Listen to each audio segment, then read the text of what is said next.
Hi and welcome. It's good to have you here. As you know, I'm a huge fan of looking at problems first.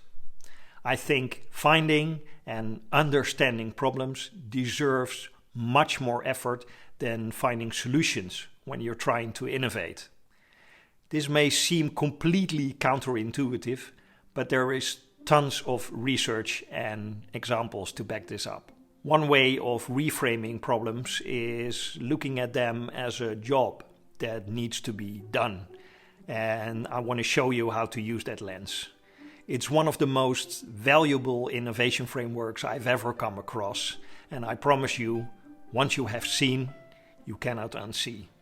Today, we're looking at jobs to be done. This is the late Professor Clayton Christensen. Because of his general demeanor, his height and his soft-spokenness, he was often called the gentle giant of innovation by his colleagues. And I feel he was beyond worthy of the title. He wrote classic innovation books like The Innovator's Dilemma and The Innovator's Solution, in which he explores the phenomenon that companies tend to become less innovative as they become more successful. Next to his innovation teachings and books, he also gave a lecture series to his senior students at Harvard on making life choices, since he felt that making the right choices at that age could make all the difference. The book he wrote based on his lectures is called How Will You Measure Your Life? And I think it's packed with wisdom. It's wonderful advice should you find yourself at any crossroads in your life. Christensen's idea that I want to share with you today is the notion that every product or service that you are providing is actually something that people hire to get a job done. And that way of looking at things opens up tons of possibilities for innovation. Let's start with an example. Milkshakes. Christensen and his team were hired by McDonald's to improve their milkshake sales. The first thing the team did was just observing customers buying milkshakes. What they noticed was that quite a lot of customers came in early morning alone, bought a milkshake and then immediately left. So the next day they came in early and started asking these customers what job they hired the milkshake to do. In other wording, of course, because they wanted useful answers instead of blank stares. Well, it turns out that a great deal of these people coming in early bought a milkshake for their commute. They just wanted something to keep them busy and keep their stomachs filled until lunch. That was the job.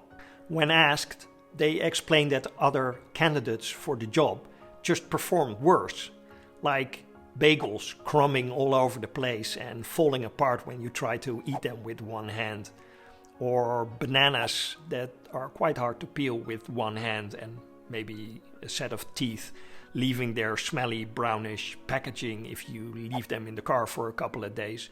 No, the milkshake just performed best. It takes some time to wash it down, the thick stuff, through a little straw. It fits your cup holder nicely, and it hardly makes a mess. So McDonald's made no new flavors, no new viscosity. They just improved the ordering process, so people were able to be in and out fast. And milkshake sales improved. If you start looking at your product as having a job to do, you are immediately forced to get to the core, the essence.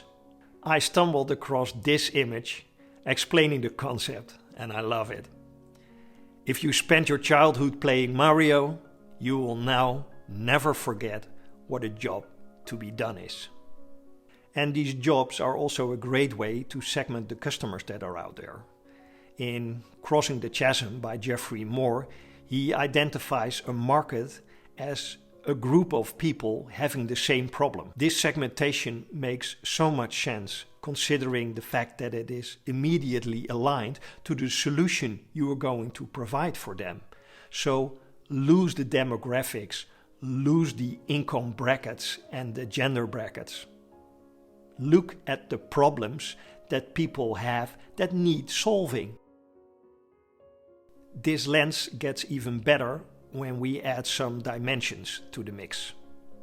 Functional jobs, emotional jobs, social jobs. The functional jobs kind of speak for themselves. The emotional jobs is how it makes people feel.